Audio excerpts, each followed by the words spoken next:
بسم اللہ الرحمن الرحیم۔ الصلاۃ والسلام علی سید الانبیاء والمرسلین وعلی آلک و اصحابک یا رحمۃ للعالمین۔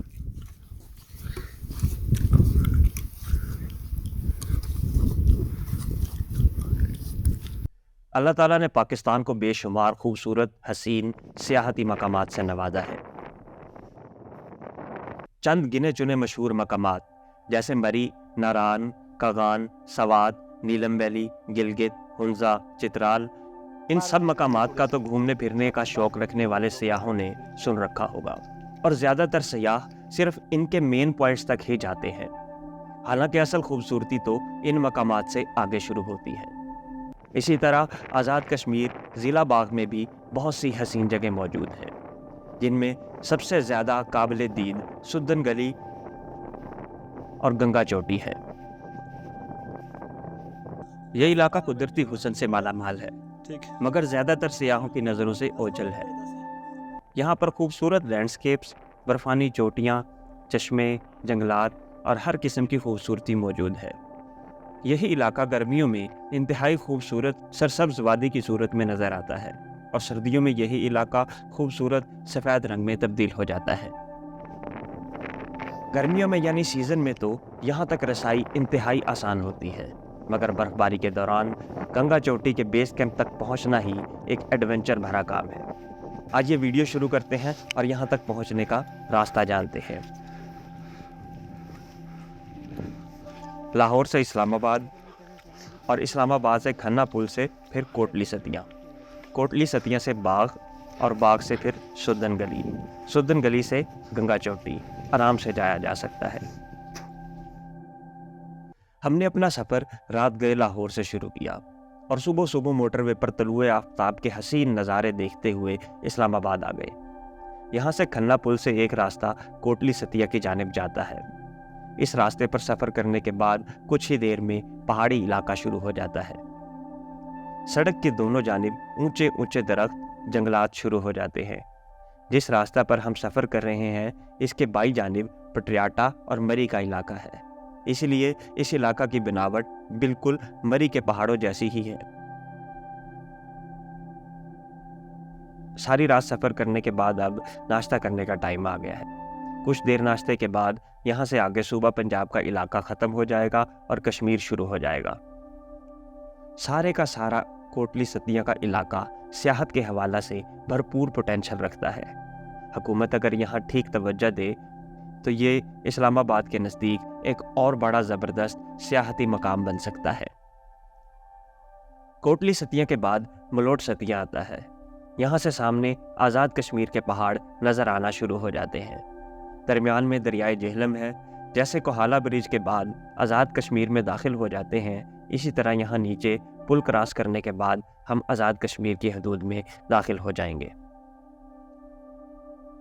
اب پھر جتنی بلندی سے نیچے اترے ہیں پھر واپس اوپر چڑھنا پڑتا ہے، اور اسی طرح بل کھاتی گھومتی گھماتی سڑکوں سے ہوتے ہوئے ہم ضلع باغ میں داخل ہو جاتے ہیں۔ باغ کا شہر آزاد کشمیر کا بڑا اور گنجان آباد شہر ہے۔ یہاں ہر قسم کی سہولیات موجود ہیں۔ ان سہولیات کے ساتھ ساتھ یہاں قدرتی حسن بھی وافر مقدار میں پایا جاتا ہے۔ ساتھ ساتھ دریا بہہ رہا ہوتا ہے، سامنے بلند و بالا برف پوش پہاڑ نظر آ رہے ہوتے ہیں۔ چاروں طرف کا علاقہ خوبصورت وادیوں اور حسین نظاروں سے بھرا پڑا ہے۔ اللہ تعالیٰ نے مختلف علاقوں کے پانی میں مختلف اثرات رکھے ہیں، جن میں ہمیں عطا کردہ اللہ کا سب سے بڑا معجزہ آب زمزم ہے۔ اسی طرح اس رحمان الرحیم نے ان پہاڑوں میں بھی اپنے انمول خزانے چھپا رکھے ہیں۔ راستہ میں ایک چشمہ آب شفا آتا ہے، جس میں سے نکلنے والا پانی شوگر اور بلڈ پریشر کے مریضوں کے لیے بہت ہی مفید ہے۔ برف باری میں بھی یہ چشمہ جاری رہتا ہے، اور یہاں آنے والے سیاح اور مقامی افراد اس سے فائدہ حاصل کرتے ہیں۔ اس علاقہ میں برف باری کافی زیادہ ہو جاتی ہے، اور کسی بھی قسم کی پریشانی سے بچنے کے لیے کرینے اور برف ہٹانے والی مشینری یہاں حرکت کرتی رہتی ہے۔ اب ہم سدن گلی کے انتہائی نزدیک پہنچ گئے ہیں۔ برف کافی زیادہ ہو گئی ہے تو گاڑی چلانا بھی کافی مشکل ہو رہا ہے۔ چین کے بغیر گاڑی چلانے سے پھسلنے کا خطرہ ہی رہتا ہے۔ ارد گرد کے نظارے انتہائی خوبصورت ہیں۔ برفانی چادر نے سارے علاقہ کو اپنی لپیٹ میں لے کر اور بھی خوبصورت اور حسین بنا دیا ہے۔ آخری 20 سے 25 منٹ کا سفر بہت ہی حسین ہے۔ برف پوش پہاڑ پر برف پوش سڑک سے ہوتے ہوئے ہم سدن گلی پہنچ گئے ہیں۔ کشمیر ریسٹورنٹ یہاں کا سب سے اچھا ہوٹل ہے اور یہی آج رات ہم نے رکنا ہے۔ سدن گلی سے آگے گنگا چوٹی کا ٹریک نکلتا ہے۔ گرمیوں میں تو بیس کیمپ تک گاڑی آسانی سے چلی جاتی ہے، مگر آج کل برف بہت زیادہ ہے تو صرف ہائیک کر کے ہی جایا جا سکتا ہے۔ ایڈونچر کا مزہ وہیں آتا ہے جہاں جگہ تو بہت ہی خوبصورت ہو مگر رش نہ ہو۔ یہاں گرمیوں میں تو کچھ سیاح آتے ہیں مگر سردیوں میں یہ علاقہ تقریباً خالی ہی رہتا ہے، اس لیے اس کا قدرتی حسن دیکھنے کو مل جاتا ہے۔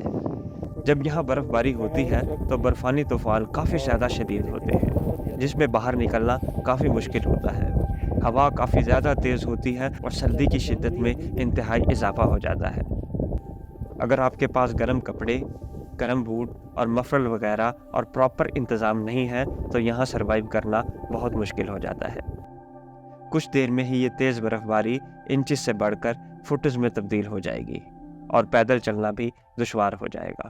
سدن گلی تک آنا زیادہ مشکل نہیں ہے، بلکہ دیگر مشہور سیاحتی مقامات کی نسبت جہاں رش زیادہ لگا رہتا ہے، سدن گلی آ کر ہم جیسے سیاح زیادہ انجوائے کرتے ہیں۔ ہاں، یہاں ویسی لگژری سہولیات، بڑے بڑے ہوٹل تو نہیں ہیں، لیکن اتنے بھی کم نہیں ہیں کہ یہاں بالکل ہی گزارا نہ ہو سکے۔ کشمیر ہوٹل میں ہر قسم کی سہولت ہمیں مل گئی ہے۔ ٹھنڈ کی وجہ سے چونکہ پائپوں میں پانی جمع رہتا ہے تو یہاں گرم پانی بالٹیوں میں مل جاتا ہے۔ باقی عمدہ کھانے، چائے، گائیڈ، قدرتی خوبصورت مقامات، ہر چیز یہاں موجود ہے۔ اگر آپ تمام مشہور مقامات دیکھ چکے ہیں تو سدن گلی ضلع باغ کے ماتھے کا جھومر کو ضرور وزٹ کریں اور انجوائے کریں۔